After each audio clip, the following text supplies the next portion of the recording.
Bienvenidos en Dimensión, nuestro tema hoy es discriminación. Licenciada Giraca, considerando que la mayor parte de la pobreza, la desnutrición y el atraso social se encuentra dentro de la población indígena, ¿tiene esta desigualdad en Guatemala un origen discriminatorio? Definitivamente. Yo pienso que siempre hemos hablado del racismo, en este caso, que es la discriminación por etnia exacerbada. Y la discriminación o el racismo yo lo definiría con una frase muy simple: la probabilidad sistemática de que unos pueblos vivan menos y peor que otros.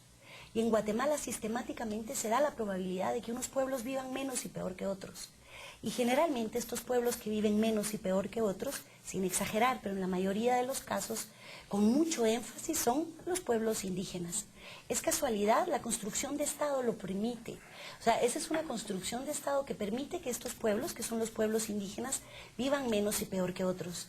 A nivel de acceso a servicios de salud, a servicios elementales, el acceso a agua, el acceso a energía, etcétera, lo han dicho los compañeros claramente, el acceso a educación. Las escuelas multigrado, por ejemplo, en donde un solo maestro atiende a 100 niños, se dan en el área rural y específicamente en el área indígena, en la mayoría de los casos. El tema de salud, el tema de la desnutrición. La mitad de la población infantil menor de 5 años padece de desnutrición crónica. Eso tiene énfasis en niños indígenas, según los estudios. No digo que únicamente niños indígenas, pero el énfasis históricamente se ha dado ahí.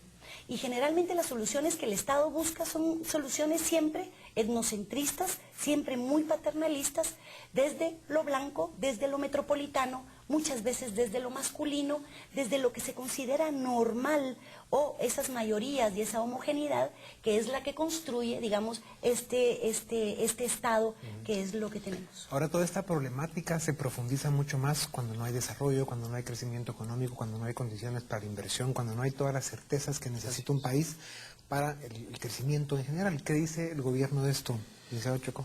Bueno, el diagnóstico del racismo tiene establecido, por ejemplo, una medición de que al país le cuesta 3.3% del Producto Interno Bruto la discriminación, que para los números actuales estamos hablando de arriba de 12.000, 15.000 millones. Y dicho en positivo, si no fuéramos discriminatorios, tuviésemos más crecimiento económico. Y en eso... o sea, la discriminación afecta el desarrollo. Por supuesto, lo que ustedes, sin duda alguna.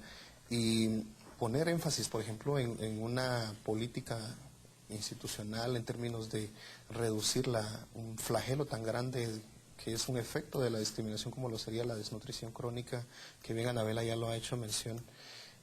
Por eso el Pacto Hambre Cero que el señor presidente ha lanzado y que ha estado liderándose en este proceso para poder, obviamente, luchar contra ese flagelo.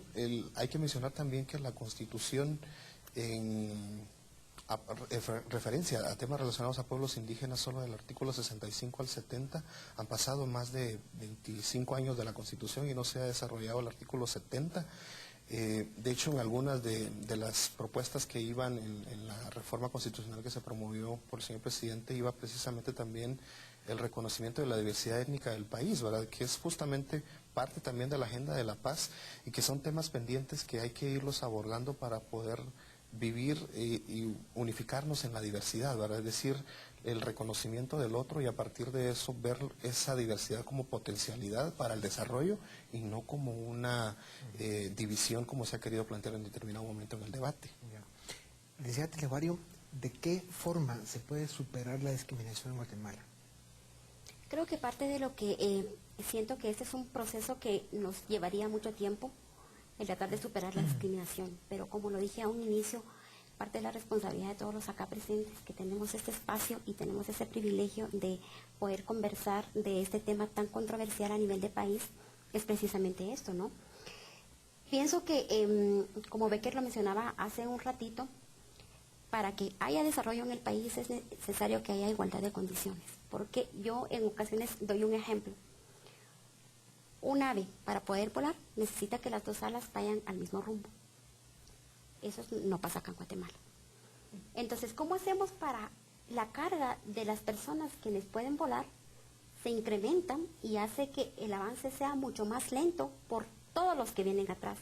Pero, ¿cuál es la solución? La solución es dar una vuelta, dar un giro y ver cómo podemos jalar, pero al mismo tiempo, ¿cómo podemos empoderar a las personas quienes no tienen o quienes no han tenido un grado de formación?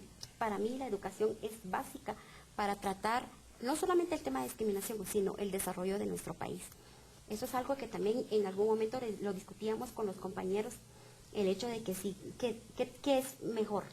¿Ley de cuotas para que haya más participación o no? Es un tema que en algún momento asumo que lo vamos a tocar, pero en países desarrollados, por lo menos sin ir muy lejos, Latinoamérica, Nicaragua, Costa Rica, ¿por qué es que las mujeres, sin ir enfocándonos en el tema de mujeres indígenas, mujeres, ¿por qué es que más personas están en diferentes espacios de toma de decisión? Es precisamente porque se les ha dado ese potencial, pero al mismo tiempo la necesidad de proveerles de educación de calidad. Y el hecho tengo conocimiento que pronto se apertura la escuela de gobierno, siento que es sería un ejercicio bastante interesante si dentro de las mismas cátedras se hablaran de estos temas que no son comunes abordarlos en espacios, en la academia, ¿verdad? Eso es como fundamental, no solamente el acceso, para que más mujeres, para que más mujeres indígenas estén recibiendo diplomados, maestrías, sino más bien el cambio contundente que debería de empezar desde un ejercicio público. Doctor Sabino, ¿se debieran establecer, por ejemplo, un sistema de cuotas para mujeres, sobre todo indígenas, para cargos públicos? ¿Debiéramos entrar en ese tipo de arreglos? Yo pienso que no. Definitivamente mi posición en ese punto sí es muy clara. El sistema de cuotas es discriminatorio. O sea, está estableciendo una diferencia e implícitamente está asumiendo que hay un sector inferior al cual hay que sobrecompensar. Para mí moralmente es un error fuerte. Ahora, en el sentido práctico es otro error también, mucho más grave, porque estás discriminando a gente que pudiera tener la capacidad para ejercer el cargo, para entrar en la universidad o lo que fuera, y en Estados Unidos hay una serie de peleas legales muy interesantes sobre eso. Y estás discriminándolo negativamente. La persona tiene un promedio de 80 y el otro, que es de un grupo étnico diferente, tiene 79 y entra al de 79 no el de 80. ¿Puede ser eso justo realmente? Sí. El hecho de que se plantee este tipo de legislación o de sistema viene un poco por el hecho de que como se discrimina en contra, en el caso de Guatemala, de los indígenas, especialmente de las mujeres, se compense vía un sistema de cuotas. Claro, pero en primer lugar, ¿quién tiene derecho a establecer la cuota? ¿Quién tiene la capacidad neutra para poder decir y cómo se va a valorar un resultado donde en realidad se está discriminando, contradiscriminando?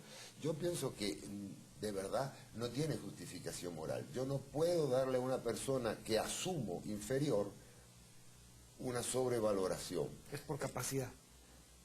Es por capacidad o por lo que corresponda en el caso necesario. Puede ser capacidad, puede ser fe, puede ser lo que tenga que ser.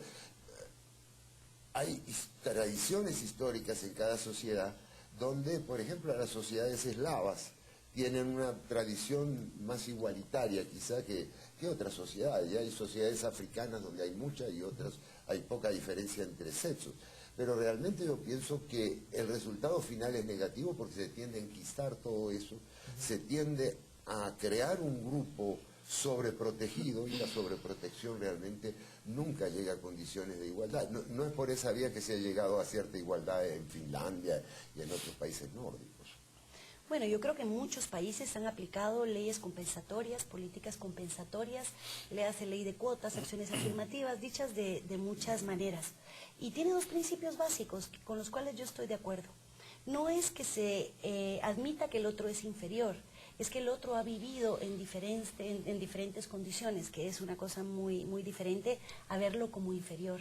El tema de las acciones compensatorias parte de algo que es tratar igual a los iguales y desigual a los desiguales.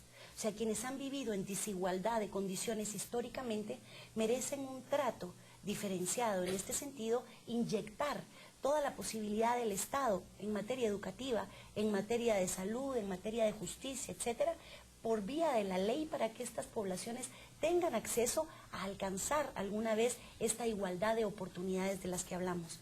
En el tema educativo se da mucho, las universidades de muchos países han aplicado leyes compensatorias que van permitiendo el acceso de jóvenes indígenas, de mujeres, ¿verdad? Bajo diferentes principios. Primero, el principio de temporalidad. Pensemos que las acciones compensatorias o acciones afirmativas no son para siempre. Simplemente tratan de ir alcanzando esa desigualdad que es sistémica, o sea, que es parte del sistema. ¿Cómo Vamos a un atacarlo? corte, pero vamos a regresar para terminar con este tema, así que los dejamos un momento y regresamos para seguir con dimensión y discriminación.